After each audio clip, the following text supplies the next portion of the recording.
بسم اللہ الرحمن الرحیم۔ السلام علیکم ورحمۃ اللہ وبرکاتہ۔ عابد راجہ چینل کی طرف سے آج میں اپنے دوستوں کو رسول اللہ صلی اللہ علیہ وآلہ وسلم کا ایک بہت ہی پیارا فرمان بتاؤں گا۔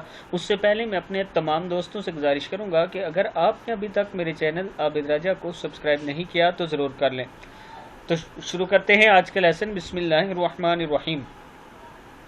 جناب رسول اللہ صلی اللہ علیہ وآلہ وسلم نے ارشاد فرمایا کہ جس شخص کا مقصود حصول دنیا ہو، اللہ تعالیٰ اس کے کام بکھیر دیتا ہے اور اس کا فقر اس کی آنکھوں کے سامنے کر دیتا ہے اور اسے اتنی ہی ملتی ہے جتنی اس کی مقدر ہے، اور جس کی نیت آخرت کا حصول ہو، اللہ تعالیٰ اس کے کام مرتب کر دیتا ہے اور اس کے دل میں استغنا پیدا فرما دیتا ہے اور دنیا ذلیل ہو کر اس کے پاس آتی ہے۔ ابن ماجہ میں یہ موجود ہے۔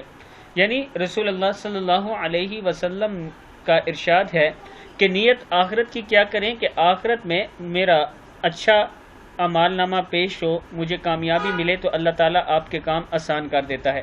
اس ویڈیو کو آپ دوستوں نے آگے ضرور شیئر کرنا ہے۔ السلام علیکم ورحمۃ اللہ وبرکاتہ۔